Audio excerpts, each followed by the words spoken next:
Change has come to the Garlean Empire, and we must discuss the implications.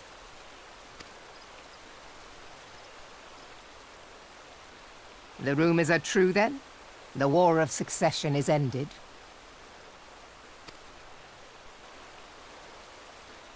It is. A new emperor reigns in Garlemald.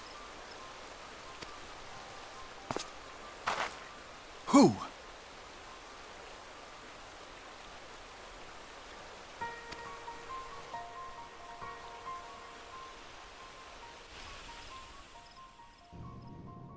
The birth and all too rapid expansion of the Garlean Empire is commonly attributed to the strategic brilliance of Solus Zosgalvis, yet he did not rule alone. Several members of the royal household also distinguished themselves during his reign.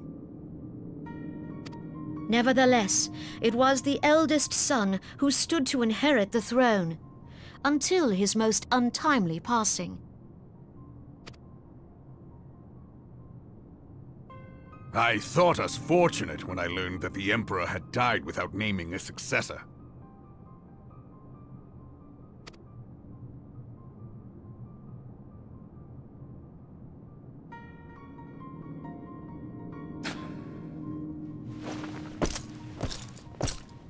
Would that the Garlean Empire had died with him.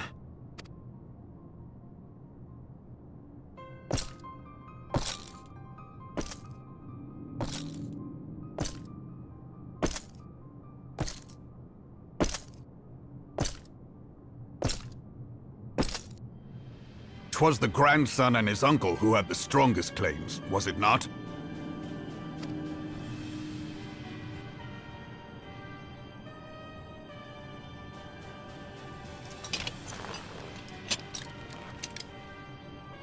Indeed, yet claims count for little without the power to assert them. High Legatus Varus Ye Galvus is a respected military leader. Not so his uncle.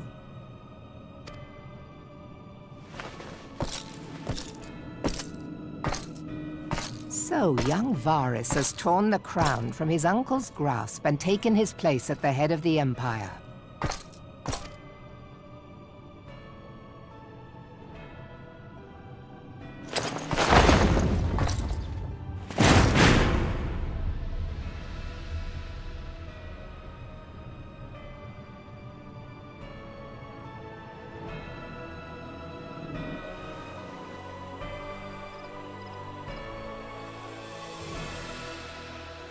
Given the troubled nature of his succession, the new emperor will require time to seal his grip on power. Yet have no doubt but that he shall, for there are none left with strength enough to oppose him.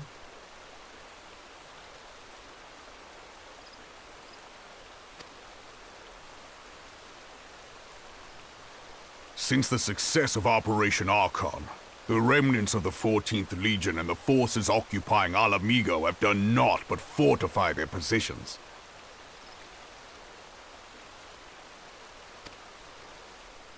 But you can be sure they'll be ready to march on us again, if their Emperor gives the word. When, not if. They say this Varus was so set upon Eorzean annexation that he spoke out against the Meteor Project. Plainly, the new emperor's intentions are of great concern to us all.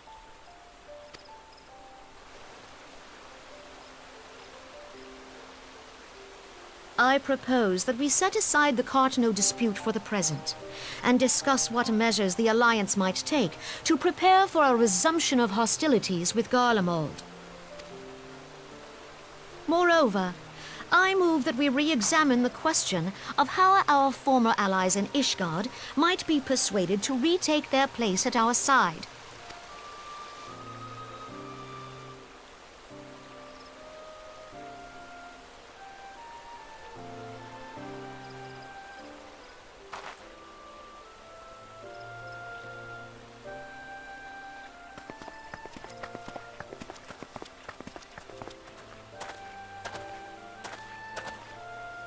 Well, I suppose we should be grateful that they have finally acknowledged the inevitability of Imperial attack.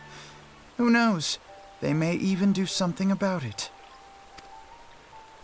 If only the leaders of Ishgard would follow their example and stop hiding behind their gates, praying for the coming storm to pass them by.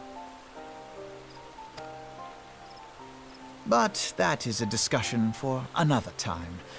At present, I am more concerned by the fact that the Alliance's mooted preparations will be made known to the Garleans many moons before their coming. So long as the ivy eludes our grasp, no secret is safe.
Minfilia, am I right? None other. I bid you welcome to Revenant's Toll, and thank you for traveling so far on such short notice. As if I could ever say no to Urianger.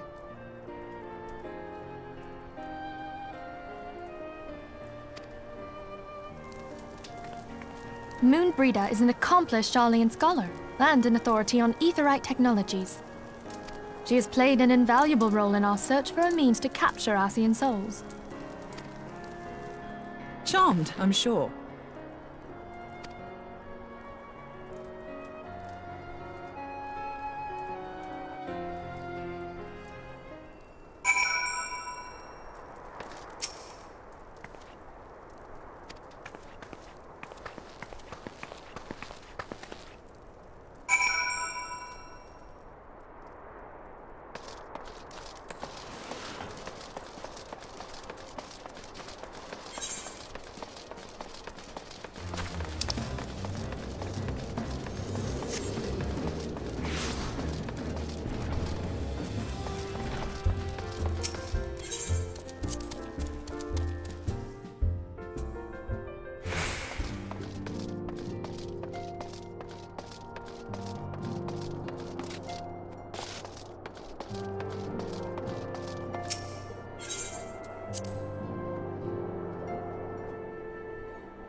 gods, it's been ages!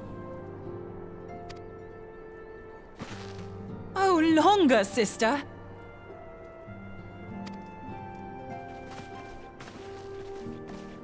A joyous reunion indeed. Well, of course it is. Moon and I are like twin sisters. Save in appearance and aptitude.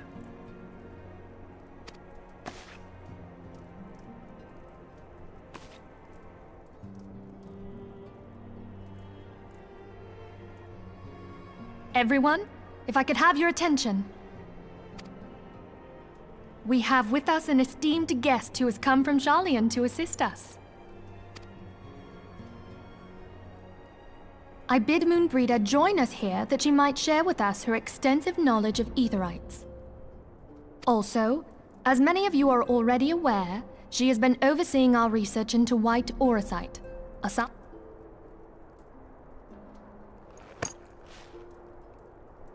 Well, I had to come, didn't I? You'd have to be bloody daft to turn your nose up at a chance like this. Where better to conduct my final tests than a land so steeped in ether you can taste it? 'Tis plain the passage of the years hath done little to dampen thy youthful spirits. And nothing at all to reform thy youthful manner.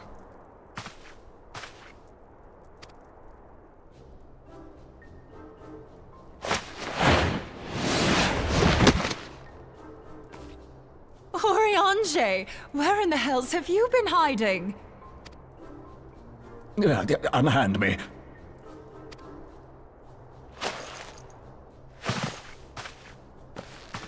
I come all this way, and that's what you have to say to me. I much preferred when you were pleading with me to drop everything and hurry to your side. What was it you said? None save thee can satisfy this need. Go on.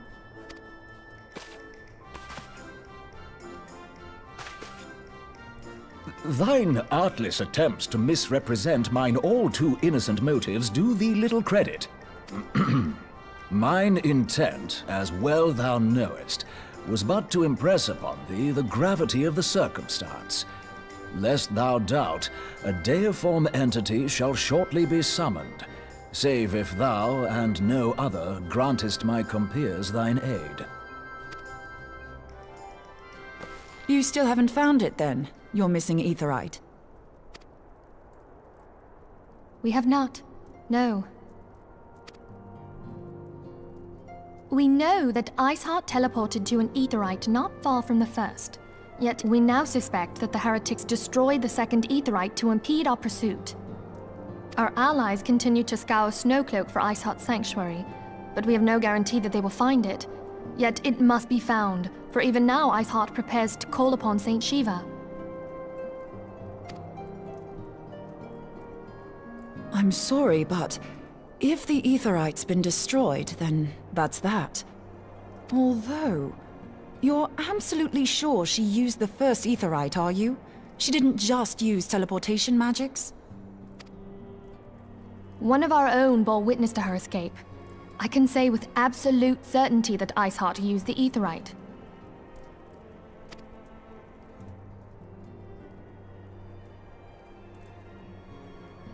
In that case, there might be a way, so long as the ethereal current is still flowing. Truly? How? We use the current to recreate the beacon. As you know, Aetherites are a bit like lighthouses. We use them to reconstitute our physical forms when crossing. However, we don't rely solely on these beacons. There are currents of ether which flow between them, currents which help guide us to our destination. Now, these currents will gradually dwindle away to nothing if an Aetherite is destroyed. But if even a sluggish flow remains, we could theoretically use it to direct a surge of concentrated ether towards the void left by the beacon, and thereby fill it up again. Like opening the floodgates to fill a dry riverbed. Though, correct me if I'm wrong, but would we not need a veritable reservoir of ether? In concert, we might manage to channel a sufficient volume, yet that is not my chief concern. To direct the flow of so great a volume of ether with the requisite precision would be a nigh impossible task in itself. I barely succeeded in facilitating travel to an unattuned beacon. That which you describe sounds considerably more difficult.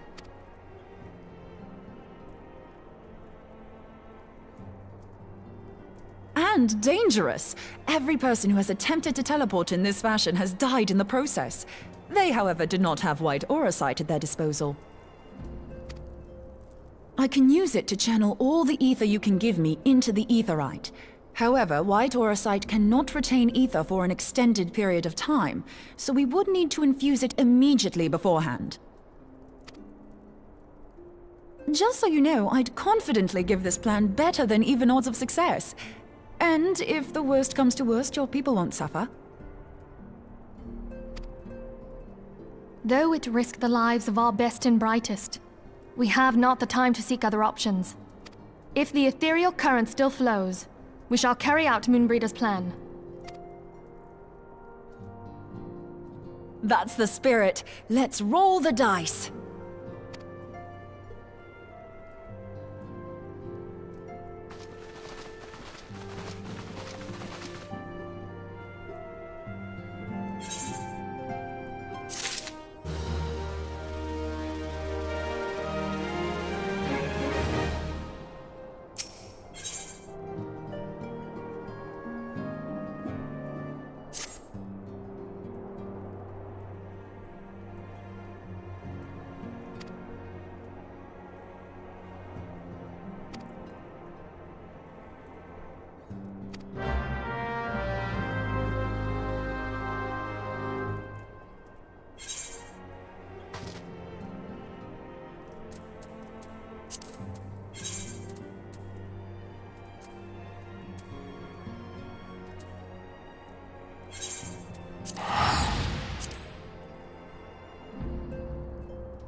You should never have come here, warrior of light.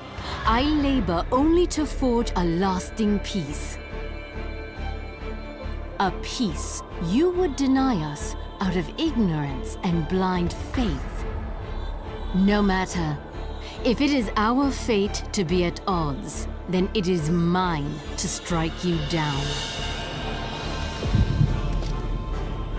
We whom gods and men have forsaken shall be the instruments of our own deliverance. Partake of my flesh. Fill this vessel with your light. Walk amongst your brothers and sisters once more. Oh, Saint Shiva, still the hatred within our hearts and bless us with eternal grace.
Fool.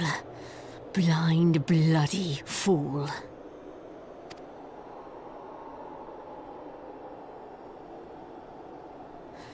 You, of all people, should understand the suffering war begets. That no sacrifice is too great if it brings an end to the violence. Mine is the righteous cause. You fight in a war you do not understand. A pawn of liars and schemers. And they are no less ignorant than you, following the creed of their fathers without question, never thinking to ask why. Trapped in a delusion of their own creation, and blind to the truth.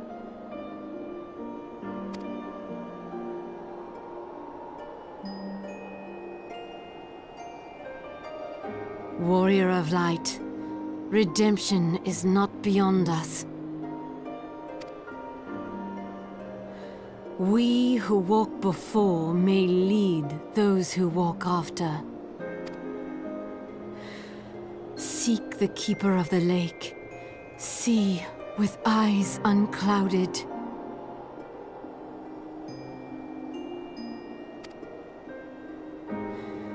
Do.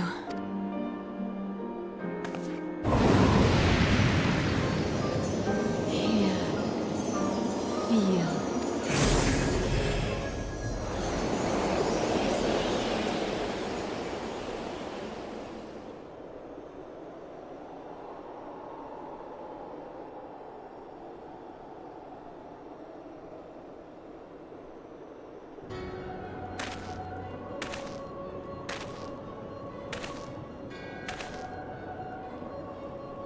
And so the vessel withdraws, a predictable outcome.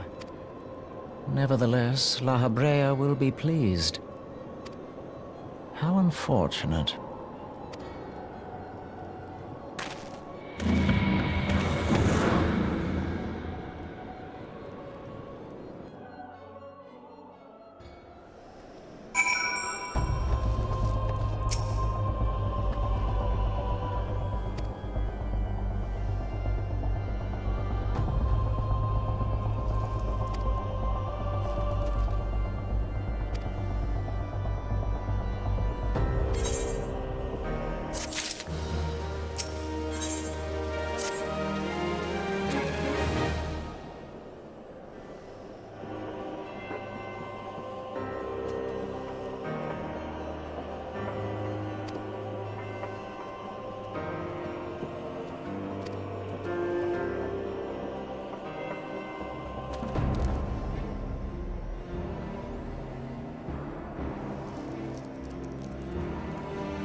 On behalf of the Holy See of Ishgard, allow me to express my deepest thanks. Never before have we been required to contend with a primal.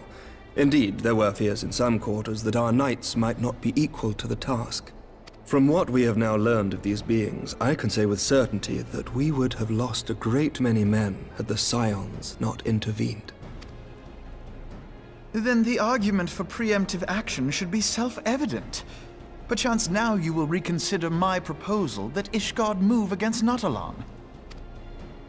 Ere we first met, a similar proposal was tabled, but the Holy See decreed that we were to observe, and that military action should be taken only in self-defense. All things considered, it was not an unreasonable decision. Since the calamity, 2 vigils have fallen to the Horde, while Garuda has never shown any inclination to storm the gates of judgment.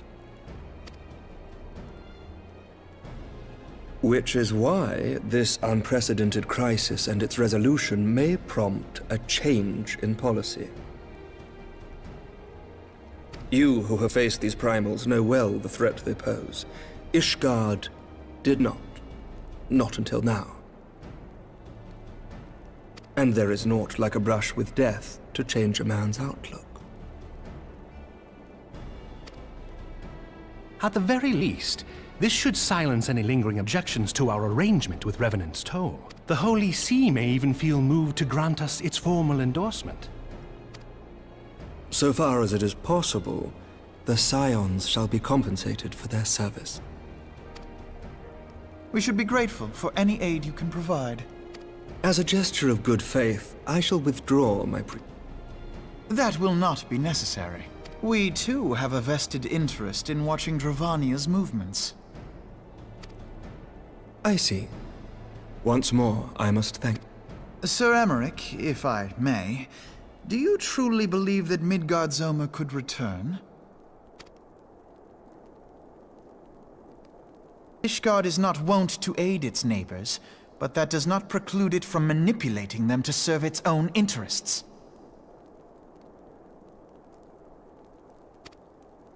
Choose your next words carefully.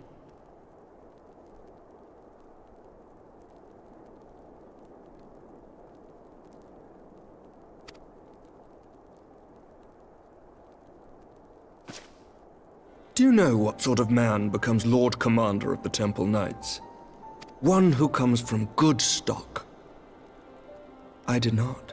Yet here I am. Now, why do you suppose that is? Because I swiftly learned to tell the difference between words, deeds, and beliefs. You are correct, Master Leveilleur. Ishgard desires to see Revenant's Toll flourish. A troublesome obstacle to our enemies from the south. We are so glad to be of use to you. As we are to you. Ours is a mutually beneficial arrangement, lest we forget. One born of... The dragons grow more restless by the day, and the heretics harry us nigh without cease. We have contended with such troubles for centuries, but there are limits to even our endurance. Yet as a pauper is loath to part with his meager possessions, the leaders of Ishgard are not wont to render up their trust to outsiders. But with perseverance on our part, they may yet be made to see the light. Nevertheless, one must take care when walking the road less traveled.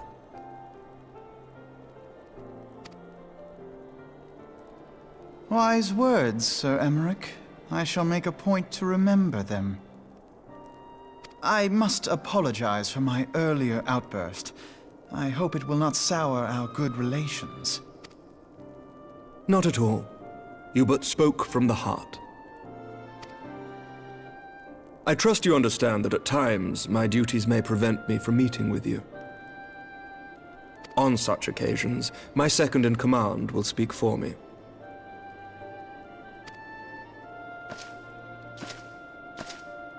Lucia, at your service. Pray excuse our reticence. We are but wary of speaking too freely, lest our sentiment... Know that the Lord Commander and I are of one mind. For the sake of Ishgard, and of Eorzea at large, I pray our peoples can put aside their differences. Those who dwell in the past risk losing sight of their future. Should aught befall one of our shipments, pray inform Lucia immediately. You may also relay to her any words you might have for me alone. Not being of Ishgardian birth, she owes no allegiance to any noble house, making her as near to incorruptible as one can find in my homeland. Suffice it to say, I trust her completely, and so may you. Which reminds me, Lord Orchefort, if you would be so kind? Certainly.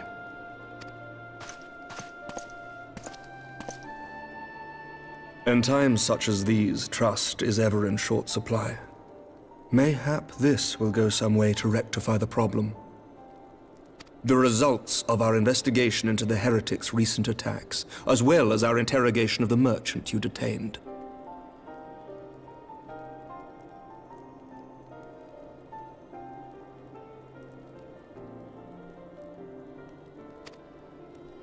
Sir Emmerich, I cannot thank you enough. Think nothing of it. Ishgard may be many things, but it is no friend to Garlemald. Did I not tell you to have faith, my friend?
Words cannot well express how glad I am to see you return to us hale and whole. Needless to say, I am most eager to hear your account of that which occurred in Kurthis, assuming you're ready to speak of it. Excellent. I shall summon the others at once.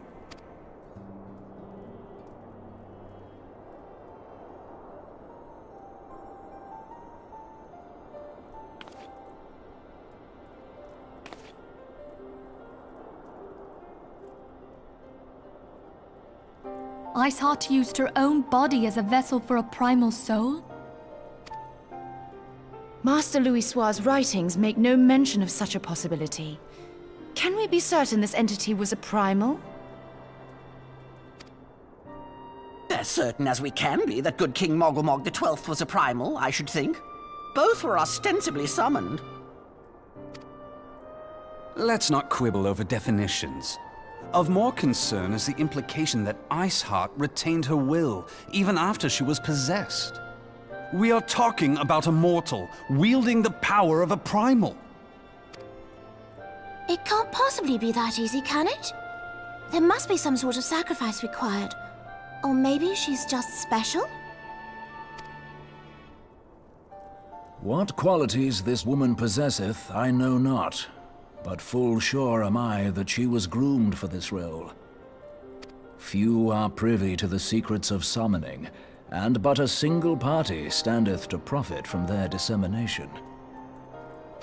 Well, I wouldn't presume to comment on how the lass came to know about summoning, but I will say that what she summoned was a primal.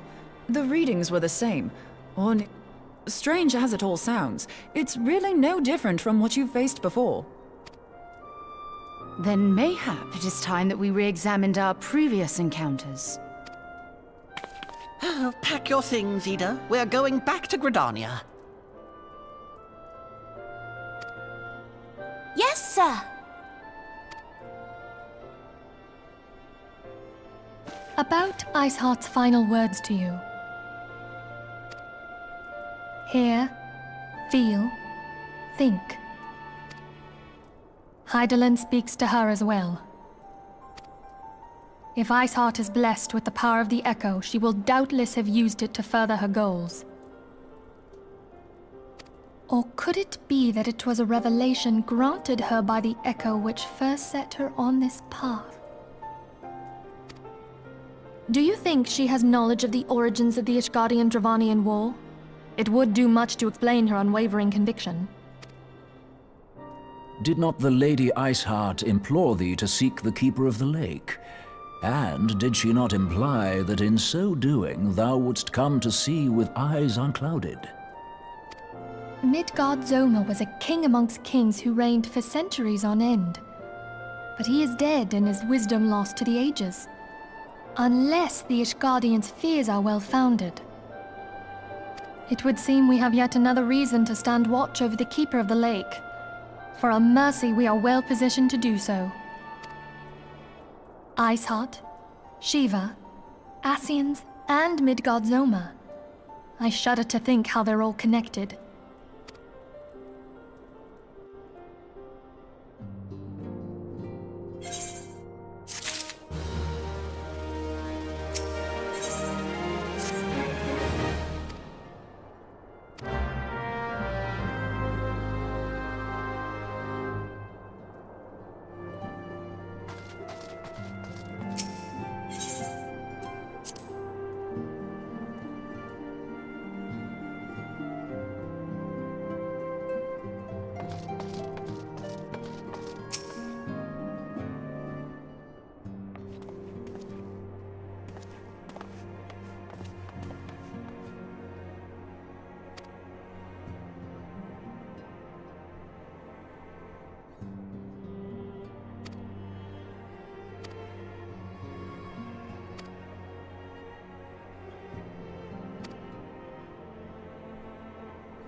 you.